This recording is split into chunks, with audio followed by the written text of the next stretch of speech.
सबसे पहला नियम क्या है? बच्चों को सुबह जल्दी उठना है। उठने के पश्चात स्नान करके 1 लोटा जल उगते हुए सूर्य नारायण भगवान को चढ़ा देना है। अब आप कहोगे कि पढ़ाई से सूर्य नारायण भगवान का क्या संबंध है? बहुत संबंध है। देखो बच्चों, आपका साइंस कहता है सूर्य नारायण भगवान में कितनी किरणें होती हैं? 7। लाल, पीली, बैंगनी, आसमानी, नारंगी, इस तरह से 7 होती है। लेकिन हमारा अध्यात्म कहता है सूर्य नारायण भगवान में 8 किरणें होती हैं। आपके एग्जाम में आए तो आप 7 ही लिखना, क्योंकि आजकल का विज्ञान पीछे जा चुका है। अध्यात्म कहीं ऊपर चीज है मेरे भाई बहनों से। तो विज्ञान तो 7 किरणें मानता है, लेकिन अध्यात्म कहता है कि सूर्य नारायण भगवान में 8 किरणें होती हैं। 7 भगवान के रथ के घोड़े होते हैं, 8वां सारथी होता है, और 8वीं किरण को कहते हैं धर्मेष्टि किरण। धर्मेष्टि किरण की उपस्थिति में कोई बच्चा सूर्य नारायण भगवान को जल चढ़ा दे तो उसकी बुद्धि बहुत प्रखर होती है, तीक्ष्ण होती है। लेकिन धर्मेष्टि किरण कब तक रहती है सूर्य नारायण भगवान में?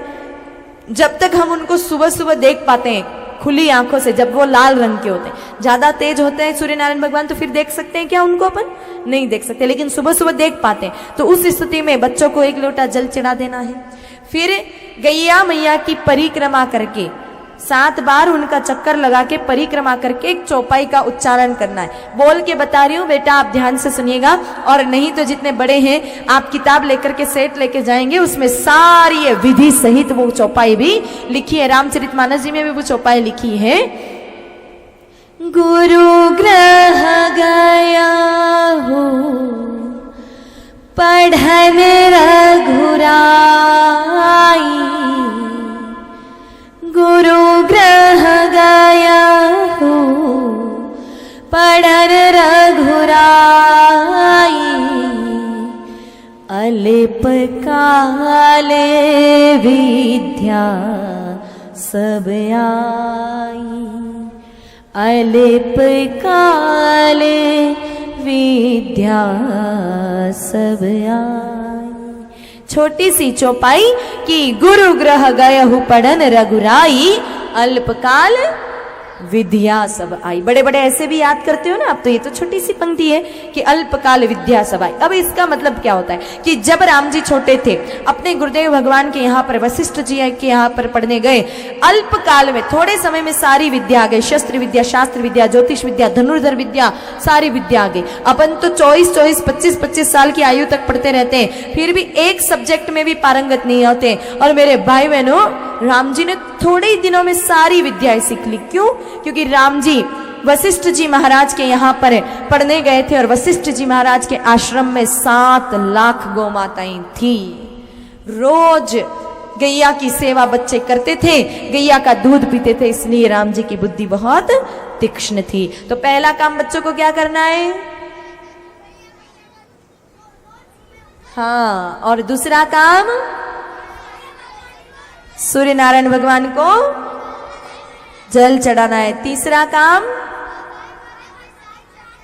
परिक्रमा करनी है और चौपाई का उच्चारण करना है। और चौथा काम बच्चों को क्या करना है? ध्यान से सुनना। रात को सोते समय 1 गिलास दूध गैया मैया का पी करके सो जाना है। दूध किसका पीना है? गैया मैया का। अब कई सारी माताएं कहेंगी दीदी हमारे बच्चे 12 ही महीने गैया का दूध पीते हैं फिर भी कमजोर हैं। गड़बड़ यही कर रहे हो। दूध 12 महीने नहीं पिलाना है, सिर्फ 11 महीने पिलाना चाहिए। बड़ों से भी निवेदन है, कभी 12 महीने दूध मत पियो। श्रावण मास में दूध पीना निषेध बताया है। श्रावण में कभी दूध नहीं पीना चाहिए, बच्चों को भी नहीं पिलाना चाहिए। और उसके पीछे कारण भी है। कारण क्या है? ध्यान से सुनना। आप एक बात बताइए, श्रावण में हम कौन से भगवान की पूजा करते हैं?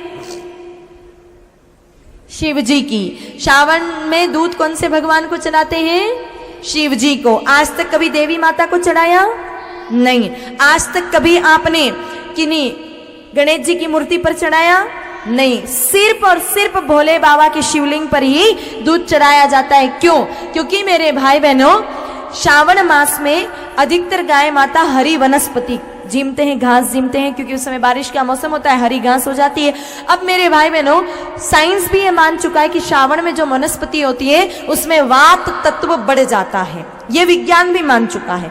और आयुर्वेद कहता है कि बीमारी के सिर्फ 3 कारण है, वात, पित्त और कफ, इन तीनों का संतुलन बिगड़ जाए तो इंसान बीमार हो जाता है। अब उस दूध में वात तत्व की अधिकता आ गई तो वो दूध दूध नहीं रहा, वो दूध जहर बन गया है। और आज तक जब जब भी जहर निकला कौन से भगवान को पिलाया?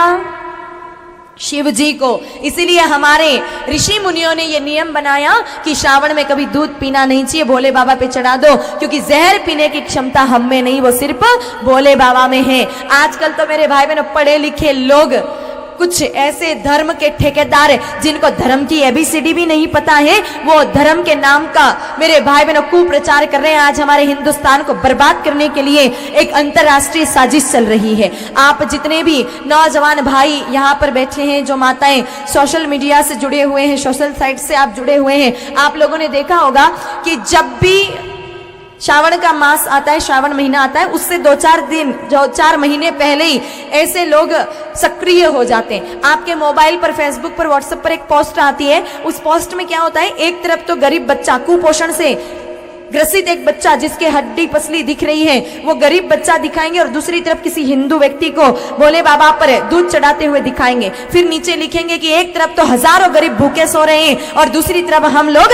हजारों लीटर दूध नालियों में बहा रहे हैं। आप लोगों ने ऐसी कई पोस्टें देखी भी होंगी और उस पर विश्वास भी कर लेते हैं कि वाकई में ये बात तो सत्य है। और आजकल तो वो 2-4 ऐसे एक्टर भी हो गए हैं जिन्होंने ऐसी फिल्में भी बना दी हैं जिसको देख देख करके हम भ्रमित हो रहे हैं। वो 2 टके के एक्टर जिनको धर्म क्या है, हिंदू धर्म किसको कहते हैं, इसकी एबीसीडी भी नहीं पता है, उन्होंने ये फिल्म बना दी और हम उस पर विश्वास कर लेते हैं। याद रखना, ऐसी पोस्टों पर कभी विश्वास मत करना। अगर आपने श्रावण में गरीब को दूध पिला दिया, आप उसकी मदद नहीं कर रहे हो, गरीब को और गरीब कर रहे हो। और मैं गरीबों की सेवा के विरुद्ध में नहीं हूं, आप करो, बहुत करो। हमारा नैतिक कर्तव्य है कि परमात्मा ने हमें थोड़ा 4 पैसा अधिक दिया है तो जिनके पास अभाव है हम उनकी मदद करें। लेकिन मुझे एक बात समझ में नहीं आती, गरीबों की सेवा सिर्फ भोले बाबा के नाम का दूध बचा करके ही की जा सकती है? गरीबों की सेवा सिर्फ धर्म के नाम पर कटौती करके ही क्यों की जा सकती है? अगर गरीबों की सेवा करनी है, थोड़ा ब्यूटी पार्लर का खर्चा थोड़ा कम कर दो और करो ना उससे। गरीबों की सेवा कौन मना कर रहा है? गरीबों की सेवा करनी है तो थोड़ा मोबाइल में रिचार्ज का खर्चा थोड़ा कम कर दो और करो गरीबों की सेवा, कौन मना कर रहा है? अगर गरीबों की सेवा करनी है ना तो अपने डीजल पेट्रोल का खर्चा थोड़ा कम करके और उसमें पैसे बचा करके करो गरीबों की सेवा, कौन मना कर रहा है? पर सिर्फ धर्म के नाम की कटौती करके ही आपको क्यों गरीबों की सेवा करनी है? यह हमारे हिंदुस्तान को बर्बाद करने के लिए एक बहुत बड़ी अंतरराष्ट्रीय साजिश है। कहते हैं दिवाली के दिन पटाखे मत फोड़ो, होली के दिन पानी मत बहाओ। ये बात सही है कि हमारे प्राकृतिक संसाधनों का हमें समुचित उपयोग करना चाहिए, लेकिन इसका मतलब क्या हम त्योहार मनाना ही छोड़ दें? पटाखे सिर्फ हिंदू छोड़ते हैं क्या, बाकी कोई नहीं छोड़ता है? पानी सिर्फ हिंदू बहाते हैं और कोई नहीं बहाता है क्या? सब लोग यही कहते हैं कि पानी बहाना छोड़ दो, कोई ये नहीं कहता है कि वो खून बहाना छोड़ दो। निवेदन है, अपने त्योहारों को बड़े शान से मनाओ, ऐसे तो सारे त्योहारें खत्म हो जाएंगे। ठीक है, हम संयमित जीवन जिए, हम पानी का उपयोग भी सदुपयोग करें, ज्यादा ना बहाएं, रंगों से खेलें, दिवाली के दिन हम प्रदूषण अधिक ना फैलाएं, लेकिन त्योहार मनाने में उत्साह पूरा होना चाहिए मेरे भाई बहन। तो श्रावण के अंदर दूध कभी भी नहीं पीना चाहिए। 11 महीने दूध पीना, याद रखना। अगर आपने सारे नियमों का पालन किया लेकिन श्रावण में दूध पिया तो सारे नियम धुल जाएंगे, फिर कोई मतलब नहीं रहेगा। तो 11 महीने बच्चों को दूध पिलाएं। अगर इन 3 नियमों का पालन बच्चों ने कर लिया तो निश्चित गौ माता की कृपा से कोई समस्या आने वाली नहीं है। बोलो गौ माता की। तो मेरे भाई बहनों, गाय माता की कृपा से अगर कोई बच्चा इस नियम का पालन साल भर कर दे, आपके पिछले सत्र में, पिछले सेशन में 60-70% अंक आए हैं। जीवन में एक बार साल भर इसका पालन करके देखना, अब अगले एग्जाम में 80-90% से कम अंक किसी सूरत में नहीं आएंगे। ए अगर ग्रेड हमेशा आती है तो इस बार A+ ही आएगा। गौ माता की कृपा से बुद्धि बहुत तीक्ष्ण हो जाएगी, बच्चे की बुद्धि